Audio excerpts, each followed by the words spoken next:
إن الحمد لله نحمده ونصلي على رسوله الكريم أما بعد أعوذ بالله السميع العليم من الشيطان الرجيم بسم الله الرحمن الرحيم زين للناس حب الشهوات من النساء والبنين والقناطير المقنطرة من الذهب والفضة والخيل المصومة والأنعام والحرث ذلك متاع الحياة الدنيا والله عنده حسن المآب قل أنبئكم بخير من ذلكم للذين اتقوا عند ربهم جنات تجري من تحتها الأنهار خالدين فيها وأزواج مطهرة ورضوان من الله والله بصير بالعباد.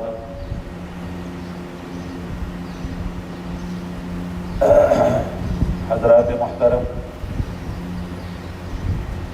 اس دنیا میں رہتے ہوئے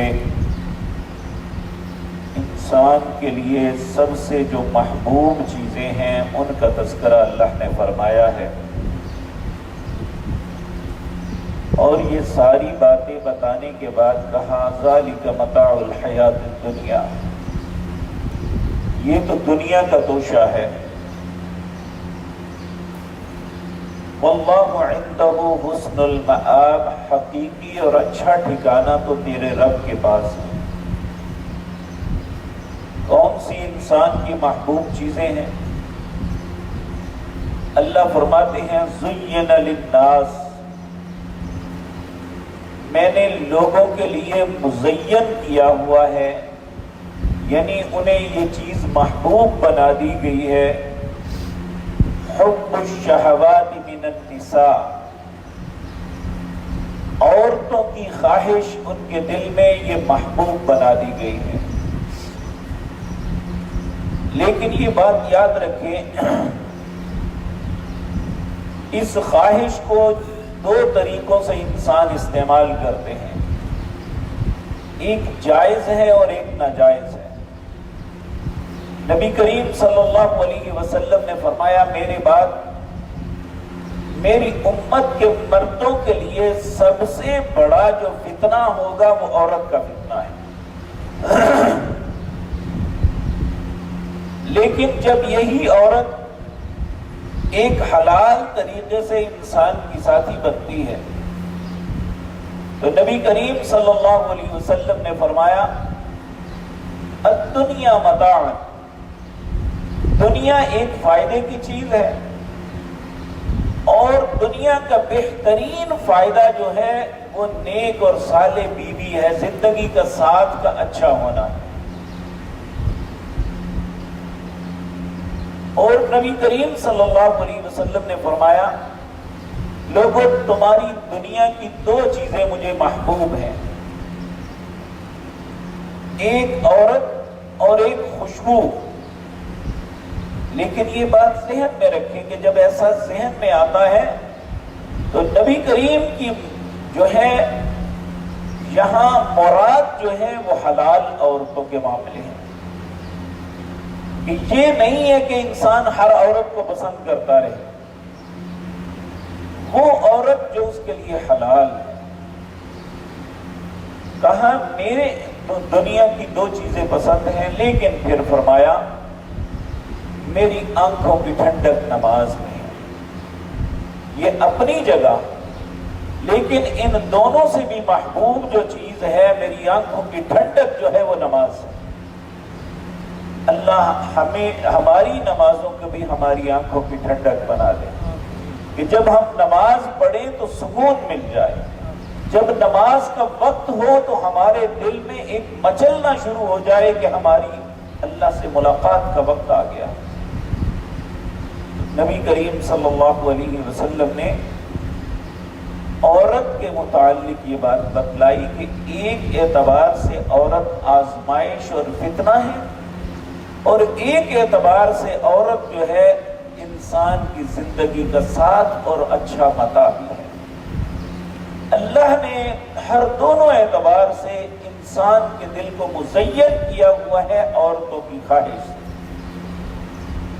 والبنین، ہر شخص اولاد چاہتا ہے، اور اولاد میں بھی اولاد نرینہ۔ یہاں بھی دو باتیں ہیں۔ اگر تو وہ اولاد اس لیے چاہتا ہے کہ لوگوں میں فخر کریں کہ میرے اتنے بیٹے ہیں، تو یہی بات، یہی خواہش اس کے لیے وبال ہے۔ تو جب اس کی خواہش یہ ہو کہ اللہ مجھے اولاد دے تاکہ نبی کریم صلی اللہ علیہ وسلم کی امت بڑھے، اور میں اپنے بچوں کے ساتھ خیر کے کام اچھے کر سکوں، یہی اولاد اس کے لیے خیر کا سبب ہے۔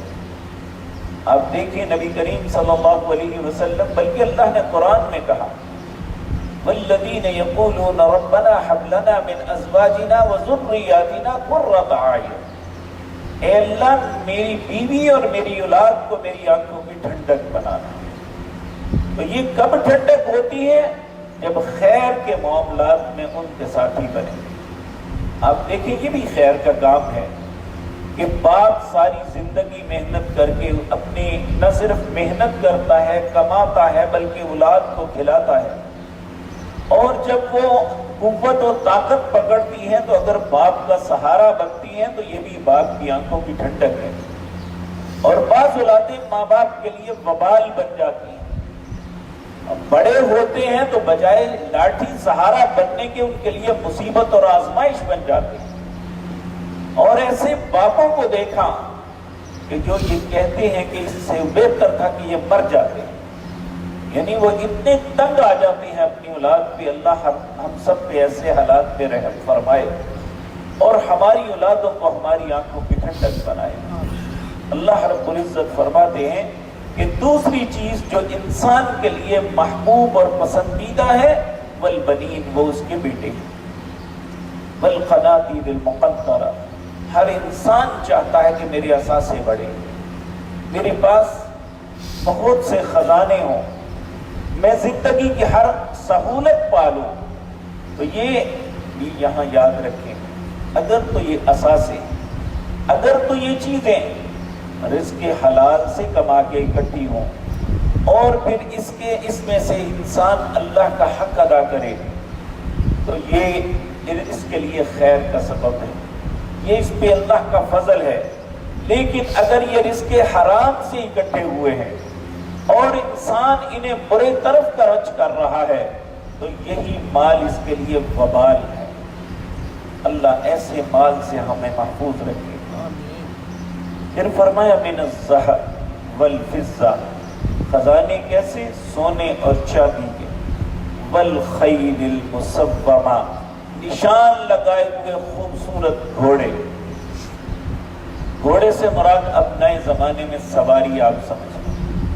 نبی صلی اللہ علیہ وسلم نے فرمایا کہ 4 چیزیں انسان کی خوش نصیبی کی یا اس کی اچھائی کی علامت ہے، ان میں ایک ہے اچھی سواری کا ہونا۔ تو یہاں یاد رکھیں گھوڑا سواری یہ 3 قسم کی ہے۔ ایک تو یہ انسان سواری اس لیے رکھتا ہے کہ اسے میں کام لاؤں گا اللہ کے کلمے کی بلندی کے لیے، تو یہ سواری اس کے لیے خیر کا سبب ہے۔ اگر وہ سواری اس لیے لیتا ہے کہ لوگوں میں فخر کروں، جس طرح کہ جس کے پاس اچھی گاڑی ہوتی ہے تو وہ لوگوں کے اندر جا کے بالکل کھڑی کر کے تو اس میں اترتا ہے تاکہ لوگ کہیں کہ بھائی اس کے پاس بہت بڑی سواری ہے، یہ کروڑ روپے کی گاڑی میں بیٹھتا ہے، تو یہ اس کے لیے وبال کا سبب ہے۔ اور ایک سواری اس کے لیے عام ہے یہ کہ انسان یہ سمجھے کہ اگر کسی کو کوئی ضرورت پڑے تو میں اسے بھی فائدہ دوں گا، تو یہ اس کے لیے وبال نہیں ہوگا۔ یاد رکھیے وہی چیز انسان کے لیے خیر بھی ہو سکتی ہے، وبال بھی ہو سکتی ہے۔ نبی کریم صلی اللہ علیہ وسلم نے فرمایا گھوڑے کو اللہ نے، جو عربی گھوڑا ہے، اسے دعا کا حق دیا ہے، کہ ہر صبح اللہ سے دعا کرتا ہے، اے اللہ جو میرا مالک ہے اس کی نظر میں جتنا بھی مال جو کچھ ہے میری ذات کو سب سے زیادہ محبوب بنا دے. اس لیے یہ ہم شہری لوگ ہیں، ہمیں تو اس بات کا احساس نہیں. جو لوگ گاؤں کی زندگی بسر کرتے ہیں، حالانکہ بھینس، گائیں، بکریاں یہ اپنی جگہ، لیکن گھوڑا جس کے پاس ہوتا ہے وہ گھوڑے کو سب سے زیادہ محبوب رکھتا ہے، اس کی خدمت سب سے زیادہ کرتا ہے. یہ اللہ کی طرف سے اس کی دعا کا نتیجہ ہے جو گھوڑا اپنے رب سے کرتا ہے. پھر فرمایا والانعام، چارپائی، جو بھی مال مویشی. آپ دیکھیں اب تو یہ باتیں ختم ہو گئی ہیں. پہلے ہر گھر کے دروازے پہ ایک جانور، گائے یا بھینس بندھی ہوتی تھی. جب ہم چھوٹے تھے کوئی ایسا گھر نہیں تھا الا ماشاء اللہ اس گھر کو بڑا غریب تصور کیا جاتا تھا جن کے دروازے پہ بھینس نہیں ہوتی. ہر دروازے پہ، بلکہ میں اپنے خود فجر کی نماز سے پہلے اپنی گائے بھینس کو نہلانا اور اس کا چارہ تیار کرنا، نماز پڑھ کے آ کے اس کا دودھ دھونا، یہ زندگی کا معمول تھا. لیکن آج دیکھیں یہ سب کچھ ختم ہو چکا ہے. ہمارے بچے صبح دن چڑھے سے پہلے اٹھنے کے لیے تیار ہی نہیں ہوتے. اللہ رب العزت فرماتی ہیں یہ جانوروں کی محبت، والحرث اور کھیتی. اور یہ بات یاد رکھیں، کسی کی فیکٹریاں ہیں اور کسی کی ٹریڈنگ بہت ہے، لیکن اس کے دل میں یہ خواہش ضرور ہوتی ہے کہ میرے پاس زرعی زمین بھی ہو. اور یہ انسان کے لیے اللہ نے اس کے دل میں محبت ڈالی ہوئی ہے. سارا کچھ اپنی جگہ. اللہ فرماتے ہیں دنیا کی یہ ساری نعمتیں ایک طرف، ذالک متاع الحیات الدنیا، یہ تو دنیا کا تھوڑا سا فائدہ ہے. واللہ عنده حسن المآب، بہترین ٹھکانہ جو ہے انسان کا وہ اس کے رب کے پاس. پھر اللہ رب العزت فرماتے ہیں قل، اے میرے نبی نے فرما دیجئے، اُنَبِّئُكُم بِخَيْرٍ مِّن ذَلِكُم، کیا ان ساری چیزوں سے بہتر چیز نہ تمہیں بتاؤں کہ تم اس کے لیے کوشش کرو کہ انسان مال و دولت کے لیے، اب مال مویشی کے لیے سواریوں کے پیچھے بھاگتا رہے ساری عمر، یہی کہ میں اس سے بہتر بات نہ بتا دوں. اُنَبِّئُكُم بِخَيْرٍ مِّن ذَلِكُم، بہتر بات کیا ہے؟ لِلَّذِينَ اتَّقَوْا، وہ بندہ جو اپنے دل میں اپنے رب کا خوف رکھتا ہے. عند ربہم، یہ خوف خدا ایسی نعمت ہے جو عورتوں سے، پیٹوں سے، خزانوں سے اور سواریوں سے، مال و متاع سے، یہ ساری چیزوں سے بہتر ہے کہ انسان کے دل میں خوف خدا ہو. اور بدقسمتی یہ ہے کہ آج یہ بہت کم ہو چکا ہے ہمارے دلوں کے اندر. ہر چیز موجود ہے، اللہ کا خوف نہیں ہے. العیاذ باللہ. نبی کریم صلی اللہ علیہ وسلم اس کے لیے دعا مانگا کرتے تھے، اللہم اقسم لنا من خشیتک ما تحول به بیننا وبین معصیتک. اے اللہ جب تو اپنا ڈر تقسیم کرنے لگے تو اس کا کچھ حصہ مجھے بھی عطا کر دینا. کیوں؟ ما تحول به بیننا وبین معصیتک، تاکہ جب میں گناہ کرنے لگوں تو میرے اور گناہ کے درمیان تیرا ڈر آ جائے. انسان کو اگر کوئی چیز گناہ سے بچا سکتی ہے تو وہ اللہ کا خوف ہے. تو یہ انسان کی زندگی کا سب سے قیمتی متاع ہے کہ اس کے دل میں خوف خدا پیدا ہو جائے. اللہ یہ نعمت ہمارے نصیب میں بھی کر دے. اللہ فرماتے ہیں جس کے دل میں یہ پیدا ہو جائے اس کے لیے کیا ہے؟ عند ربہم، اس کے رب کے پاس، جنات تجری من تحتها الانہار، اللہ اسے ایسی جنت عطا کریں گے جس کے نیچے نہریں بہتی ہیں. خالدین فیہا، اس جنت میں ہمیشہ رہیں گے. وازواج مطہرہ، ان کے لیے پاکیزہ بیویاں ہوں گی. ورضوان من اللہ، سب سے بڑی کہ اللہ ان پہ ہمیشہ راضی ہو جائے گا. نبی کریم صلی اللہ علیہ وسلم نے فرمایا جب اہل جنت کو اللہ جنت عطا کر دیں گے، اپنی نعمتوں سے نواز دیں گے، ایک دن اللہ انہیں بلائیں گے، اے میرے بندو ادھر آؤ. تو جائیں گے اللہ فرمائیں گے کہ کیا میں تمہیں اور نہ کچھ دوں؟ جو کچھ تمہیں دیا ہے اس سے بہت بہتر.